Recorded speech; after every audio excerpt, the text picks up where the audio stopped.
అదేంటో పాకిస్తాన్ కోసం కాంగ్రెస్ పార్టీకి సంబంధించిన మణిశంకర్ అయ్యర్ లాంటి వాళ్ళు వచ్చి ఎందుకు మాట్లాడతారో అర్థం కాదు. ఇప్పుడు పాకిస్తాన్ వాళ్ళు అక్కడ పీఓజేకేలో పాక్ ఆక్యుపైడ్ జమ్మూ కాశ్మీర్లో క్రికెట్ మ్యాచ్లు పెట్టడం ద్వారా పీఓజేకే తమ దేశంలో భాగమని చూపించాలనుకున్నారు.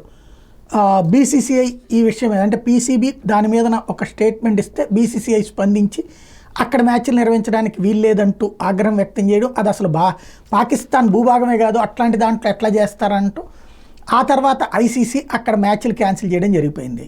దీనికి మణిశంకర్ అయ్యర్ గారు తాజాగా బయటకు వచ్చి మాజీ విదేశాంగ మంత్రి ఏమంటారంటే, జయశంకర్ అనవసరమైనటువంటి ఇష్యూస్ చేస్తున్నారు, లేదా కేంద్ర ప్రభుత్వం అనవసరమైనటువంటి ఇష్యూస్ చేస్తుంది, పాకిస్తాన్కి సంబంధించినటువంటి వాళ్ళతో మాట్లాడే తీరు కరెక్ట్గా లేదని చెప్తున్నారు. పాకిస్తాన్ మంత్రులతో మాట్లాడాల్సింది ఎట్లాగా, లేకపోతే కనుక పాకిస్తాన్ ప్రభుత్వంతో ఎట్లా మాట్లాడాలో మణిశంకర్ అయ్యర్ దగ్గర ట్రైనింగ్ తీసుకుంటే వాళ్ళ దగ్గర విధేయత ప్రకటిస్తారేమో, ప్రదర్శిస్తారేమో.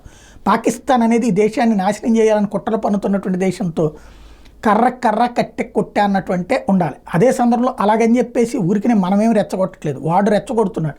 రెచ్చగొట్టినప్పుడు సమాధానం జయశంకర్ లాంటి వాళ్ళు చెప్పడం కూడా తప్పని భావించేటటువంటి ఫీలింగ్ ఏంటో అర్థం కాదు.